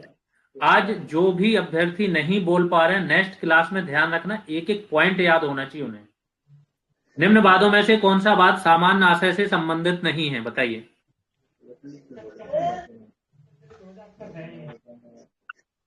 मृत्यु राज्यवाद। ये कोई रिपीटेशन अपराध का करे तो उसकी डेथ है, ये हटा दिया गया है, उसे मृत्युदंड मिलेगा। ये वाला है मिट्टू सिंह। कौन सी धारा थी ये आईपीसी की? सर आईपीसी की धारा नहीं याद की हमने। क्या था इसमें? जैसे कोई प्रावधान था? जैसे इसमें कोई क्राइम में रिपीट बार बार क्राइम करता तो उसे सजाए मौत मिलेगी। नहीं, बार बार क्राइम नहीं था। अगर आजीवन कारावास का आरोपी हो हाँ सर यही है। और फिर वो और फिर हत्या क्राइम कर कर दे देता हो, तो तो उसे आजीवन कारावास सजाए तो उसे मौत मिला होगी। ही, और फिर हत्या कर रहा है, तो अब इसके लिए इससे बड़ा क्या सजा होती है? तो कर दिया, प्रावधान क्या है कि अब उसे केवल मृत्युदंड दिया जाएगा। सुप्रीम कोर्ट लेकिन ने ये सर इसको हटा दिया अनुच्छेद है, 21 का, हाँ, सुप्रीम कोर्ट ने इसको क्या उल्लंघन माना? बताया, अनुच्छेद 21 का उल्लंघन माना, तो उल्लंघन। इसको हटा दिया गया। और ये किससे संबंधित है? धारा 303 से संबंधित था। सामान्य आशय की धारा अभी बीएनएस में कौन सी है? सामान्य से 3 के 5। 3-5 है सर। कितने लोग सहमत हैं? 3 से 5? 3-5 ही है सर यस समानार्थ। सर, 3 के 5 में है। क्या होता है सामान्य आशय? ये मतलब के सेम इंटेंशन के साथ कोई वो करें तो। ठीक, बाकी सभी बाद ये सामान्य आशय से संबंधित हैं। Yes sir.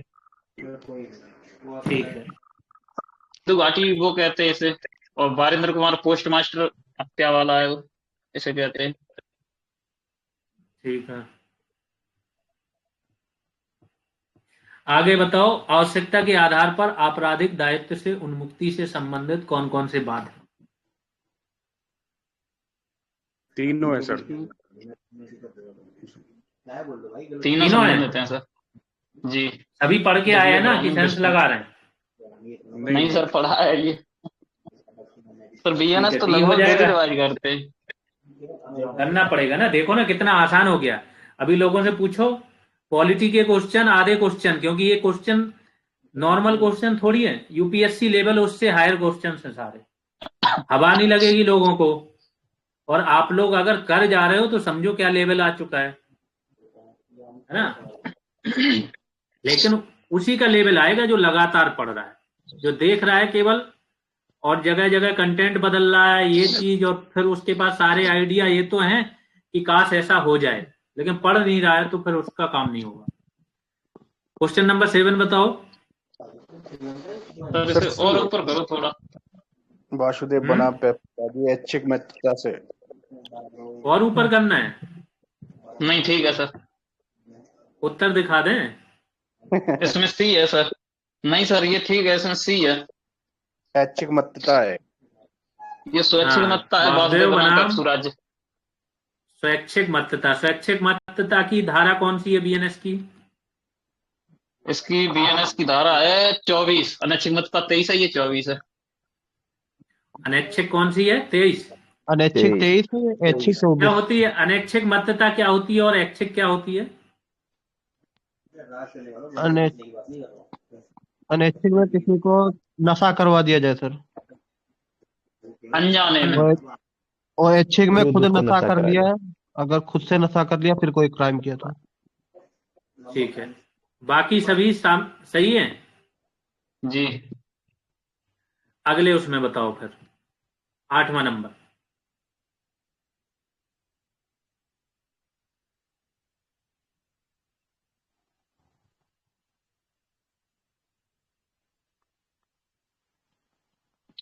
ई सही है सर। ई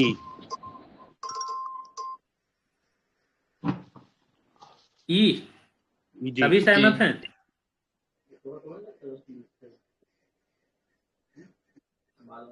इसका मतलब सारे सही हैं, कोई भी गलत नहीं है, राइट? जी जी जी। अगले उस पर चलते हैं। निम्नलिखित वादों में से कौन वाद आत्म प्रतिरक्षा, प्राइवेट प्रतिरक्षा से संबंधित है? बताइए।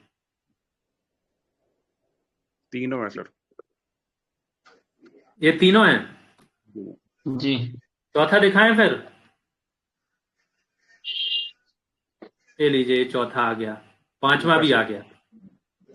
सारे ही हैं सर। ई सारे हैं? जी। क्या है बूटा प्राइवेट सिंह और प्रतिरक्षा से संबंधित? कहां से कहां तक धाराएं हैं और अध्याय कौन सा है? ये है धारा 34 से लेके 44 तक। प्राइवेट प्रतिरक्षा 34 से 44 तक। प्राइवेट पत्र। जी। हाँ, और अध्याय कौन सा है? अध्याय सर ये 3 हो जाएगा 3 फिर। है। अध्याय 2 कहां से कहां तक है फिर? 2 3 से 14 अध्याय 2 से 3 से 14 है, 4 से 14, 3 से 4 14 से है। 14 सॉरी 4 से 14 और ये कितना हो जाएगा? 15 से 44 4 से 14 है, श्योर हो? 4 से 13 है सर, और वो 14 से 44 4 से, वही मैं बोल 4 रहा से हूँ, 13 4 से 4 से 13 13 14 और 14 से 44 44 और 34 से 44 किसमें? प्राइवेट प्रतिरक्षा। किस किस की रक्षा का अधिकार है संपत्ति प्राइवेट का प्रतिरक्षा में? शरीर की, दूसरे के शरीर की प्राइवेट संपत्ति की रक्षा का अधिकार है सर। और जो धारा 38 है उसमें तो सर 7 वो है। कि किस केस में मृत्यु तक भी प्राइवेट प्रतिरक्षा का अधिकार है? बताओ शॉर्ट में। जी सर। किस केस में मृत्यु तक किसी, मतलब जो भी हमला कर रहा है उसकी मृत्यु कारित करने तक भी प्राइवेट प्रतिरक्षा का अधिकार है? एक तो इसकी धारा बताओ और वो कौन कौन से ऐसे केस है। सर धारा 38 और 41। 38 में सर 7 वो हैं, जैसे कोई घोरोपाती करता है, कोई मृत्यु करता है, या कोई अपहरण करता है, या कोई एसिड अटैक करता है, या फिर प्रकृति के विरुद्ध कोई वो करता है। ठीक है, ये वाला 10वें नंबर का क्वेश्चन बताओ फिर।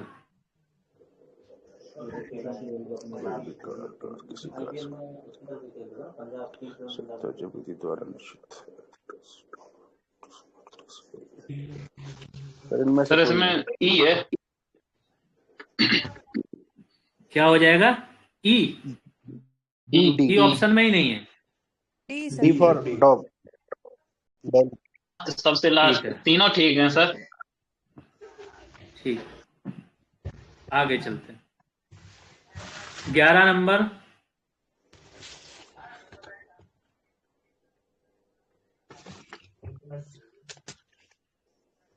सारी सही है सर। डी मींस सारे सही हैं? जी इसमें सर। भी डी हो जाएगा। जी 11 ठीक, याद हो गए ये सारे सभी को? जी। कुछ लोगों ने टेस्ट ओपन कर लिया आसानी के लिए। नहीं सर नहीं सर, जौन सा पता है वही बोल रहे हैं, जब नहीं पता वो चुप है, चीटिंग नहीं कर रहे। ठीक है, ठीक। निम्न कथनों में से सत्य कथनों की पहचान करनी है, बताइए। 12 नंबर का क्वेश्चन। सर पहला तो दोनों सही है। दुराशय के मानव दुराशय, आपराधिक लोभ, क्षति। अपराध के 4 आवश्यक तत्व यही हैं। अगर दुराशय ना हो तो अपराध नहीं होगा सर। और फिर अपराध हो जाएगा तो क्या ये अपराध कहलाएगा? नहीं नहीं सर, और मनुष्य ना हो और अपराध हो जाए तो फिर? नहीं तब भी नहीं कहलाएगा। तब भी नहीं कहलाएगा। सारी चीजें होनी चाहिए सर इसके लिए, अपराध के लिए। मनुष्य होना चाहिए। मनुष्य होना चाहिए। जानवर है तो जानवर तो कौन सा? तो नहीं माना जाएगा अपराध।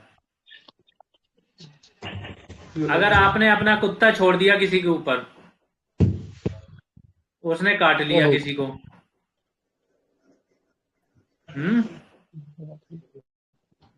तो क्या होगा?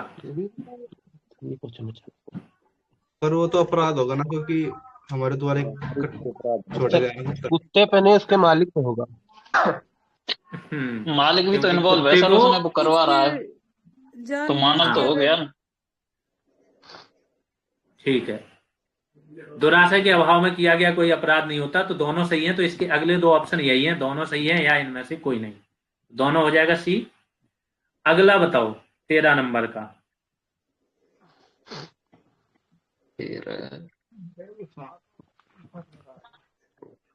सर ई है, सभी बात मन स्थिति से संबंधित है। ई है, क्या होती है मन स्थिति? इसकी धारा कौन सी है?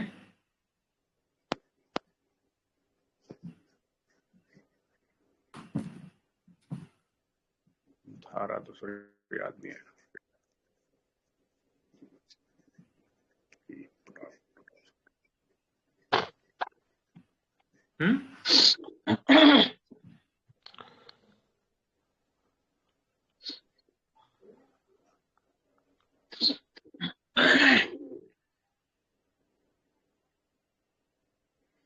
इसकी धारा नहीं लिखाई क्या? मतलब इसमें कोई आइडिया नहीं? तो धारा का आइडिया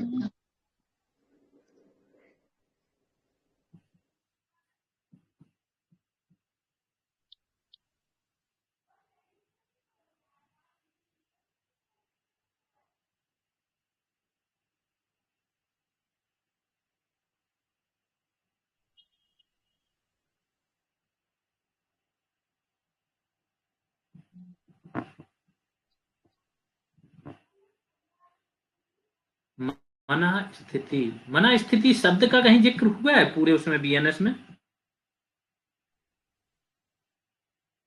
सर किसी ये धारा शायद में तो ब्रिटेन शायद का नहीं केस है। हुआ है। वैसे तो कहीं सर नहीं धारा हुआ। में तो नहीं हुआ है सर।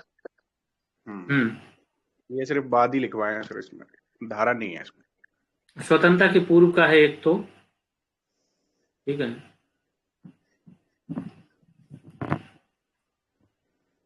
अगले उस पे आते हैं। निम्नलिखित कथनों में से सत्य कथनों की पहचान कीजिए। कौन से कथन सत्य है? Sir B. बी सर इसमें क्रम ठीक नहीं है ये वाले में। आ से होगा, फिर तैयारी, फिर प्रयत्न, फिर परिणाम। ये वाले में क्रम ठीक नहीं है इनका। प्रयत्न, परिणाम। सबसे पहला क्या होगा? आशय, फिर तैयारी, फिर प्रयत्न, उसके बाद परिणाम होगा, फिर प्रयत्न। ठीक है, तो पहला गलत हो जाएगा और दूसरा क्या है? सही है सर। तो केवल बी हो जाएगा जी। आखिरी उस पर आ जाते हैं। भारतीय न्याय संहिता के बारे में सत्य कथन की पहचान करनी है, बताइए।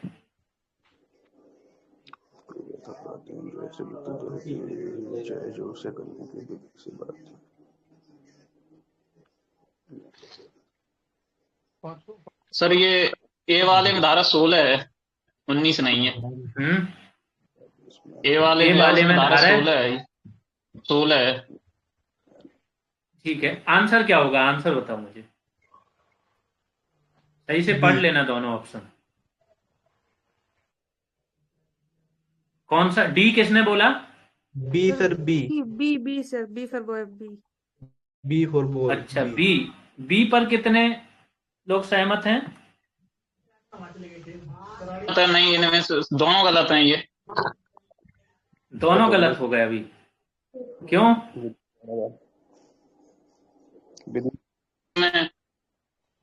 गुड। ये ध्यान रखना है कि कभी क्या होता है, क्वेश्चन का एक पार्ट सही है। यूपी पीसीएस के इस बार का जो प्री हुआ ना, उसमें 4-5 ऐसे क्वेश्चन आए थे, इसमें एक क्वेश्चन सही था, गलत है। हाँ, ये क्वेश्चन तो मेरा भी गलत हो गया, उसमें महबूब उल हक वाला था ऐसा ही। देखो मैं बताता हूँ, जानते हुए मुझे सब कुछ पता है। मुझे ऐसा लगता है कि ये जो पूरा एक्ट बना था आपका HDI, मेरे पास इतनी जानकारी है इसके बारे में कि मैं 4 पेज लिख सकता हूँ। ठीक, 1990 में महबूब उल हक, अमर सेन थे, इनको नोबेल नहीं मिला था उस टाइम जब थे। महबूब उल हक पाकिस्तानी अर्थशास्त्री थे, अध्यक्ष थे, सब कुछ पता है कैसे HDI निकालते हैं, जीवन स्तर कैसे निकालते हैं, कैसे शिक्षा, स्वास्थ्य, कौन कौन से बेस पे है। ठीक है, सब कुछ, यहां तक कि जो समायोजित HDI है वो भी कैसे निकालते हैं। तो जो जानकारी तो इतनी ज्यादा थी कि शायद बुक में भी ना मिले, लेकिन क्वेश्चन आए तो उन्होंने क्या, महबूब उल हक के साथ एस प्रिजनर लिख दिया था। तो वहां पर क्या होता है, माइंड क्या काम करता है कि हो सकता है ये 2 अध्यक्ष उपाध्यक्ष थे, ये भी साथ में कोई सदस्य हो कमेटी का, ऐसे जाता है ना माइंड, ऐसा और फिर वो गलत हो गया। हाँ, तो कभी भी चलो यहाँ तो क्लियर है कि तथ्य की भूल हो सकती, विधि की भूल नहीं हो सकती इसमें। हाँ, आपके सामने तो क्लियर है, तब भी पूरा पढ़ा करो, कोई भी ऑप्शन है पूरा पढ़ा करो कि विधि की भूल के कारण अगर ऐसा विश्वास करता है तो फिर वो माफ नहीं है, तथ्य की भूल माफ है। ठीक है, इसलिए आप लोग ये पढ़ रहे हो कि विधि की भूल ना करो। तो दोनों गलत हो जाएंगे। सत्य कथन पूछा है तो डी हो जाएगा, इनमें से कोई सत्य नहीं। यहां पर आपका आज की क्लास समाप्त होती है। आखिरी पेज क्या शेयर कर रहे हो आप सभी? जी सर। किसी को बता रहे हो कि कोर्स नाम की कोई चीज चल रही है यहाँ पे कि नहीं?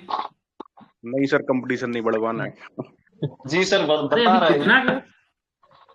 सर एक ये बार तो ले बहुत लेना, ज्यादा उसके गलत बाद बात खूब हो गई। प्रचार कर देंगे। ये बताओ, हर बैच में यही स्टूडेंट का 5-6 से ज्यादा बैच हो गए जिनके सिलेक्शन हो गए हैं। 4 तो अभी रिजल्ट आने बाकी है। मंडी वाला हो गया, जूनियर असिस्टेंट हो गया, बीपीओ हो गया, है ना, और इस बार अभी फॉरेस्ट गार्ड। सभी यही बात करेंगे तो क्या हम कब तक इंतजार करें? और फिर आपकी सीट है, एटलीस्ट तब तक शेयर करो जब तक 1000 मेंबर्स ना हो जाए, है ना। इसको ऐसे मत सोचो, इसके दूसरी दिशा से सोचो कि अभी आप कितने एक्टिव हो। एक्टिव स्टूडेंट कितने हैं इस बैच में जो एक्टिव रहते हो हर काम करने के लिए? एक्टिव है सर, एक्टिव तो सारे ही रहते हैं सर। टाइमिंग तो लेकिन टास्क पूरे करता है। जो एक्टिव अभी तो रहते आ हैं रहे हो सर। आप लोग, अगर पूरा बैच कोई भी बैच उठा लो, 15% मैक्स टू मैक्स 15 से 20% स्टूडेंट होते हैं एक्टिव, हर चीज में पार्टिसिपेट करते हैं, उसका फायदा मिलता है। एटलीस्ट आप लोगों में, फिर मैं बोल रहा हूँ, जब 100 से 150 लोग ऐसे सुपर एक्टिव मिलेंगे ना, तब वो माहौल बनेगा, उसमें फिर सभी का कल्याण हो जाता है। अभी कोई काम आप लोगों को टास्क दे दें, 10 व्यक्ति भी सामने नहीं आएंगे, कोई ना कोई एक्सक्यूज लेके ये हो गया था, ये नहीं कर पाए। तो एक फायदा ये होता है कि अगर आपका पढ़ने का मन भी ना हो और एक्टिव स्टूडेंट हो जाएं, तो फिर वो पढ़ाई हो जाती है, क्योंकि बाकी कर रहे होते हैं। तो ये माहौल भी अभी आपके ग्रुप में नहीं बन पाया है, क्योंकि संख्या कम है। यूट्यूब पर इसकी क्लासेज नहीं आ रही हैं, लोगों तक ये चीज नहीं पहुंची, है ना। और एसआई वाले जोन में यहाँ पे अभी बैच पहली बार ऐसा चल रहा है कि यूपी के अलावा बैच चल रहा है कोई। तो आप सभी की ये जिम्मेदारी बनती है, एटलीस्ट उतना शेयर करो जितने में आपका लॉस ना हो, अभी से कंपटीशन का खौफ ना पैदा हो, है ना। ठीक है, क्लियर है सभी को? सर जिनसे हम जी सर। जो बताया था उन्होंने प्रॉमिस लिया था सर कि किसी को नहीं बताना है। किसने? सर एक भैया है हमारे साथ ही पढ़ते हैं, तो उन्होंने बोला था सोनम किसी को नहीं बताना है, प्रॉमिस करो। ये चलने लगा है? नहीं सर, ये तो गलत बात, बताना चाहिए सर। हाँ, पढ़ो ये और बताओ पढ़ने कितनी दो। गलत बात है। हाँ, एक पढ़ो और पर्सन को पढ़ने बता दो। रहे हैं, प्रॉमिस ले रहे हैं। नहीं नहीं, इतना ये तो कंपटीशन नहीं गलत बढ़ है रहा सर, है आप बताना लोग। चाहिए। हाँ, अभी सर बताओ, 265 ही तो ये हो हुए जाता है। उसमें, वो भी एक्टिव नहीं है, वो भी बिल्कुल एक्टिव नहीं है उसमें। बिल्कुल बिल्कुल। और फिर है क्या ना, अभी जैसे ये रिवीजन प्रोग्राम आप लोगों कम में से चल रहा है, ठीक, कम जैसे से कम ये चीजें 1000 हो तो हो जाए जाएंगी। सर। हाँ, 1000 तक तो पहुंचना चाहिए। आप लोग थोड़े एक्टिव हो जाओ, एटलीस्ट बताना अपने चाहिए। जैसे 150 बच्चे कर लो। आप जैसे 150 बच्चे हो जाएं कि जब भी कॉल रखें तो 150 बच्चे रहें, उस पर हर चीज में पार्टिसिपेट करें, फिर आपको नहीं पता उसका क्या फायदा होगा। इतनी नई चीजें निकल के आएंगी, इतनी चीजें कि एक क्वेश्चन ऐसा नहीं जाएगा जो बाहर से आया होगा। उसके लिए ये एक तो बात संख्या, सही है सर। एक्टिव स्टूडेंट्स की संख्या जरूरी है। ऐसे एक दूसरे से प्रतिज्ञा शपथ मत लो। कौन है वो? यही इसी बैच में है जिसने शपथ ली थी आपसे, सोनम? नहीं सर, वो आपसे कोई पहला बैच करे हुए हैं शायद, तो उन्होंने बताया था। तो फिर ये वो क्यों शपथ नहीं तोड़ बता रहे दी जब जाए वो सर। पहले पढ़ के चले गए? सर हुआ नहीं है ना अभी। इसमें भी पढ़ रहे हैं, एसआई के लिए भी? हाँ सर शायद से क्लियर नहीं है, पर उन्होंने आपके बैच लिए हुए, उनका पता नहीं, बता रहे थे शायद कोई रिजल्ट रुका हुआ है उनका। क्या ना, ये सब काम नहीं करना है ना। इनसिक्योरिटी नहीं होनी चाहिए। मेहनत जो करेगा वो जरूर पहुंचेगा, ठीक है। सभी का बनता है कि बिल्कुल सर। आप सभी कम से कम नहीं तो 3 या 4 स्टूडेंट तक जो सच में सीरियस हो, तैयारी कर रहे हैं, उन तक चीजों को पहुंचाएं। जब ठीक ठाक संख्या होती है तो हमारे पास भी एक मोटिवेशन होता है, एक एक्स्ट्रा वर्क करने का, है ना। जब अच्छे स्टूडेंट हर चीज में पार्टिसिपेट करते हैं तो आपको भी नहीं पता कितने और एक्स्ट्रा प्रोग्राम आ जाएंगे। हो सकता है ये 200 नंबर ऐसे पैक हो जाएं कि सिंगल क्वेश्चन भी गलत ना हो आप लोगों का। सर बहुत बड़ी बात हो जाती है, अगर यहां से इतनी तैयारी हो गई, मैथ रीजनिंग तो आप लोग फोड़ ही दोगे, है ना? सर जी उन्होंने सर। शायद आप